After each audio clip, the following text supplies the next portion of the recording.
is the Next Level Loan Officers podcast. To learn more about Next Level Loan Officers, go to becomenl.com. Hello, everybody. Welcome to this edition of our Next Level Loan Officers podcast, the number one podcast for loan officers by loan officers in these great lands. My name is Sean Zalmanoff, your host today. And so we have a special series that we are rolling out just for you. We are going to be interviewing several realtors, our favorite partners in our business, and really finding out how you can grow your relationships, gain more relationships, and move the needle with you and your realtor partners. So my guest today, Dawn and I, it's probably at least 15 years that we've known each other. And so Dawn Griffin. I think it's longer than that. I've been doing this for 21 years. So did we meet that early on? You helped me buy a house by refinancing a house that I owned. And that was at least 17 years ago. Okay, so that was 17 years ago. And then we had something weird that happened on a transaction. Then we not kind of talked for a while. I don't even know what happened. And I don't either because I wasn't there. Oh. I don't remember. And then anyway, now we've been working again for the last decade together. Yeah. Or more. So welcome. Thank you for joining us today. Yeah, thanks for inviting me. So you've been doing real estate for quite some time. You are also highly educated. You didn't think you were actually going to do real estate full time. You have a degree in civil engineering. Is that correct? No, urban planning. No, urban planning. Okay. There's no math. The same thing? There's no math. There's no math. Okay. And so you were selling houses while you were getting your degree, and then realized your degree was never going to pay you. What? Yeah, pretty much. Yeah, I was working my way through grad school by being a realtor, and by the time I finished grad school, I was actually my business was established and had just started taking off. And entry level urban planners were not making what I was making as an up and coming realtor. And now looking back on that almost 2 decades ago, that was a really good decision to build your business. It was. And I had no idea I would be in this industry this long. I really thought it was like, let me get my real estate license so I can be boots on the ground, learn about how cities work and how real estate works. And then I'll take this next jump into urban planning and real estate development. And I just never left. I don't know. I ended up being really good at it and had loyal clients who referred me to their friends and family, and it just snowballed. Well, and you're not just really good at it. Your game keeps improving. Like your website is pretty awesome. You've always had a good website, but like in the last couple of years, your social media, especially your Instagram, has really blown up. If you all are listening right now, when you're done, open up your Instagram, follow Dawn Griffin, and really, check her out. The things that she's doing, the amount of videos, content, and everything that you were putting out is awesome. It's very well done.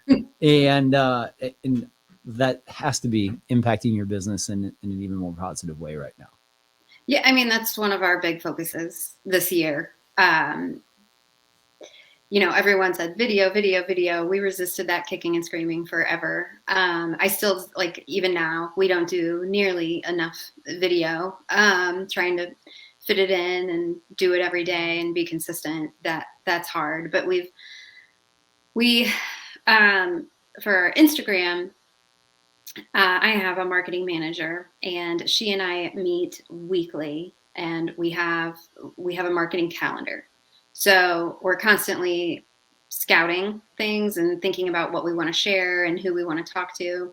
But then we very methodically sit down at the beginning of the week, plan out what we're going to post, who does what. A lot of times I do concepting and content writing, and she will produce it because I'll have an idea in my head of what I want it to look like, or I'll share someone's with her I'll share someone else's post with her and I say like, this is what I'm going for.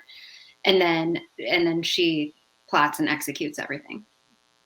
In your team, like your transaction coordinator, your marketing person, like they've been with you for a long time. Like, I mean, your team is incredibly well dialed in.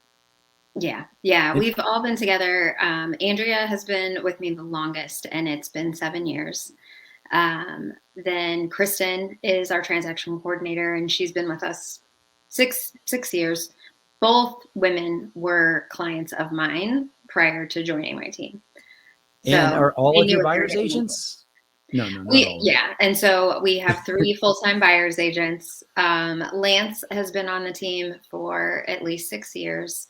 Was he a client? Lance was not a client. He was. Okay, so Lance and Natalie weren't clients. Lance and Natalie were not clients. Sabina was a client. Sabina was actually Lance's. Lance was Sabina's buyer's agent when she purchased. So Sabina was doing her research, found our team online, called in, said, I want to buy a house. I hooked her up with Lance. They got into the field, and they like to joke that he got her the last good deal available before housing prices skyrocketed. She's like, I was able to offer less and negotiate my building inspection. So they have a really. When did she close? Oh my goodness. Okay. Because if it was not before June of 2020, then you got me the last good deal that existed in real estate market. That's right. We did get you a good deal. You got you a good deal. I was like, I think this house is too small for you. And then you went home and you were like, no, that's my house. Yeah, well, that just worked out. And fortunately, that other contract fell out. And I remember, so I became buddies a little bit with the owner of the house. And so I started communicating with him. And it was just funny because, so Dawn and I worked together for a long time, so she wasn't worried about it. But the listing agent kept telling the seller of the house how I was just baiting him for information and going to use it all against him. So I remember you for telling me that information during the meeting, what they were a little concerned about. But it all worked out, and I could sell that house for a lot more than I paid for that 3 years ago right now. Oh, for sure. Yeah. For sure. But why would you? It's amazing. Not and move where? Right, exactly. So we had put some questions out inside of the Next Level Loan Officers community, and just I said, hey, I'm going to do this podcast series. What would you like to know? And so like I'm fortunate in getting to work with you because, you know, the first thing that they asked isn't really true. You know, a lot of realtors are educated at some point along the way that they need to hand out 3 business cards. And so that was the first question of why you need to hand out 3 business cards. And, you know, most of our communication with our buyers starts with a text of, hey, Bob, here's Sean. So not something you do. I mean, during portions of your career, have you handed out 3 cards before? Is that something you've considered, or just you match people with the person that works best for them? I've never handed out cards as a marketing tool. I mean, I've had them, but I just never do that. I don't know. Like my business started growing because I started a blog online and people just started emailing me. And so like, I feel like I've never prospected in that way. And just like met people at the grocery store and been like, hey, I'm Dawn Griffin. I'm the local real estate agent. I just never did that. I did leave cards behind after. No, the question was that you're handing out 3 lenders cards. Oh my God. Okay. That's why I was like, I don't understand. Yes. Three lender contacts. Okay. God, I hope you can edit that out. I did not get the question. Oh, no, you're good. And we won't, because like we're loan officers doing podcasts and, you know, things just aren't perfect, but we roll. Okay. Yeah, I think that was kind of beaten into us early on by big brokers, big companies who would say for liability purposes, you have to give buyers options. And so we used to hand out sheet with multiple lenders for liability reasons. Yeah, it's just something that happens. But like, when you gain trust, when you do a great job and have products, then, you work your way up to the top of that list. And then somebody's like, well, your name was the first on the list, so I called you first. Mm-hmm. So another question, or we were actually talking about this beforehand, like, right now, and I was telling you, I don't know if you knew or not, but this, as far as the amount of mortgage transactions going through the market, it's the slowest that it's been since 1995. So there's a lot of desperate loan officers out there, and it's challenging times. It's interesting that we can have real estate prices where they are, the market be as strong as it is in some aspects, but just so weak because of supply and choking some people out of the market. And you were telling me that you've never had as many loan officers calling you as you do right now. Is everybody like, hey, Dawn, let's grab coffee? Or like, what are they saying? Are they giving you any value? They're, I mean, to be honest, like I dodge a lot. But people email, people send me cards. I just had this one guy. I don't want to show you his picture, but he sent me a letter and he put a Starbucks card in it. And so I will call him back, because I'm not going to be a jerk and use a Starbucks card and not even at least say thank you. Was it $5 or $10? Huh? Was it $5 or $10? I think it was 10. It was 10. Okay. I think it was 10. But like that, I mean, I'll talk to him because I'm just not going to be a jerk and have coffee on him and not even say thank you. But honestly, like I do screen my voicemail a lot. I get a lot more emails, like the rate emails weekly. And I've had coffee with one lender who, I mean, he's been in the business for 20 plus years. He really knew what he was talking about. But, I just, I don't know that it'll go farther than coffee. No, it's, I mean, it better not, Dawn. But but it's good for people listening. So a handwritten note, sending a coffee card, like, we've got to create value for our partners. Like, and one of the things too, like with sending out, I'm pretty religious. I send out pretty religious in what I do. We don't need to discuss religion on a loan officer podcast, but pretty religious in the fact that Mondays, there's a rate email, and Fridays, there's something of value about a program or something we do just to educate. And, the whole purpose of that is not, so I don't really expect anybody to ever respond to it. But, I want to be in front of people, and I want them to be like, I know a lender is going to screw up. I know there's going to be a lot of lenders in the next 6 months that have a new career. I'm working with new agents right now that were referrals from other great agents like Dawn, who were like, hey, my lender quit. I'm like, can you help me? And, that's how it started. I mean, first deal I got was a $425,000 VA deal, and their lender quit. I was like, yes, that's a good loan. Let's work together. So it's really important to stay in front. I'm starting to get a little creative, like just to see what kind of responses I can get. Like the subject of my rate email yesterday was my rates kick your lenders ... And I expected somebody, I still didn't get a response from it. And so, but that's the thing, like don't worry, don't judge yourself as you're listening to this on the responses that you get. You've got to stay in front of agents. One of the things, so Kenneth Travis, you don't know him, but he's one of my other partners and founders here in Next Level. And I want to ask you, since you're on right now, we're talking about this. So now he's in East Texas, so everything's different there. But so he'll go to like Walmart or there's probably a Kmart in his town, and he'll get like the cheapest cowboy boots that he can, but like try to get like a size 12 or a 13, and he'll send it to an agent and say, I'm just trying to get my foot in the door. Would you return somebody's call if they sent you a boot and said, I'm just trying to get my foot in the door? No. No. Okay. I'm just wondering if that was going to work in St. Louis, Missouri, or anywhere that's not that's like that. So coffee card notes, that's what we need to do to work it.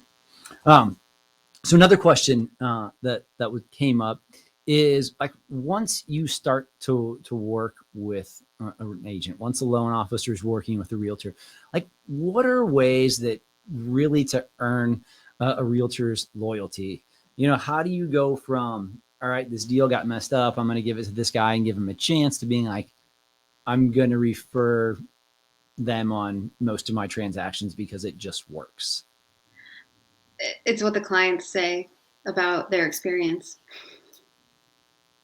It's if our clients are having repeatedly good experiences, if it's easy, if it's intuitive, if they felt like they understood, like the way that you stay near and dear to me is that you treat the client like gold. Because if I referred you and they call me back and tell me it was, it was a slog and it was too much paperwork and it wasn't intuitive, and the lender asked them for the same thing over and over and over again. If there's like a hiccup or a hurdle or a scare that the client heard about before I heard about, like that's a really good way for me to not refer you again. But if we get to the closing table and the rapport between the lender and the client is really good, and the client makes a point of telling me that they had a good, like that the lending experience was good, you will stay on our list. Like, we will refer you. You have saved other deals though before, like bad appraisal deals, pick stuff up that people couldn't close it quickly. Like, I think when someone else messes up, you get the chance. But if you want to keep loyalty, it's making sure the client's experience is flawless. I bet every single loan officer just learned something listening to that, because I think we make the process so much about the agent and the referral source that I think, of course we should have good service and do all of these things, but I think that sometimes we miss the chance to wow the customer and forget how important that is in that referral relationship. Yeah. That I mean, was good. Yeah. Obviously, like, in this market, like help marketing, those kinds of those kinds of things are valuable. Education is valuable. But honestly, it's about the client. So if they're happy, we'll refer you all day long. Perfect. What's the most creative thing that you're seeing these days? Is that coffee card and a handwritten letter the most creative thing that anybody's sending your way? Yeah, the coffee card was definitely the most creative. There's this other man. It was the guy I was telling you about, who I finally went and had coffee with him. I dodged him for a long time, but I didn't put him in my phone. And so most of the time I was like, oh, that's that number. But then one day I was in my car and the phone number it just didn't show up. So I answered and I was like, God dang it. And so I finally, but like his persistence, I was just like, okay, fine, yes. And after that, he followed up and he sent me and my whole team books to Atomic Habits. He sent us the Atomic Habits book. Great book. Yeah.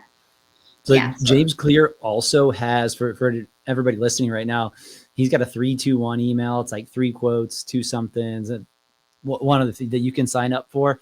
I don't know what day of the week he sends that out, but it's a really good weekly email as well too. I like the quick hitters. Man. The book was great, but the quick hitters helped me a lot as well. Yeah, just positive mind. Like, keep your eye on the ball. Keep your focus. Yes. Stay positive. So, hey, Dawn, if somebody's listening right now, I mean, I'm sure there's some clients out there that are looking for a great realtor as well too, and happen to be listening to this podcast. How would they contact you? Dawn at dawngriffin.com. Our website is dawngriffin.com, and phone number is 314-541-3840. Oh gosh, you even put the phone number out there. Phone number. Call. Well, When, right. after this gets released, 97 loan officers are going to call. You're like, I'm so much better than Sean. You don't need to deal with him anymore. Let me tell you about what I have. And your clients are going to like me way more than they like him. Impossible. Well, hey, thanks for joining us today. Anything else that you want to share, or you want to tell loan officers that would help them, or that you want to get off your chest because like you've just waited to tell 4,000 loan officers something that you can relay to all of them right now? No, I mean, it's always about the client, right? Like if we're always thinking about the client and we serve them, they will refer us to friends and family. Yeah. So. And I mean, I know a lot of realtors do that. Like, what can a loan officer take from what you do? Because the amount of repeat business, and maybe it's just because you are so good at the follow-up and so good at staying in front of them, but there are probably few agents that have closed as many transactions as you have for the same people 3 and 4 times. We just early on, I think one of the very first realtor seminars I went to, the agent just said, like treat your clients like gold and don't ever let them forget you and be the source, right? Like when they need a landscaper, like you should be their first call. When their roof leaks, you should be their first call. And I took that to heart. And so I became, their own personal Rolodex. And so when people call me and say my roof is leaking, I used to freak out and I was like, oh, it's my fault your roof is leaking, but it wasn't. They just wanted to know who to call, like who can they call and who can come over. So we treat all of our past clients like they're our forever clients. Like we want to be there. We want to be the real estate go-to. So that's like we stay in front of them, we offer value, and they seem to appreciate it. Yeah, we do a lot of that too. My only concern these days is when people call and ask me for a contractor, and I'm like, do you need one this year? Yeah. Cool. That's like a full-time, just staying. I've gone through so many contractors over the years, yeah. And we'll have a good run. We'll have a good 2 to 3 year run, and then something happens. So finding contractors and keeping those relationships, that takes a lot of my time. And just my God, that I was loyal to for way too long. I mean, same thing there. Yeah. Well, Dawn, thank you for joining us today. Yeah, thanks for having me. Listeners, people watching us on YouTube, thank you very much for tuning in. Again, this is your Next Level Loan Officers podcast. I'm Sean Zalmanoff, and thank you very much for joining us today.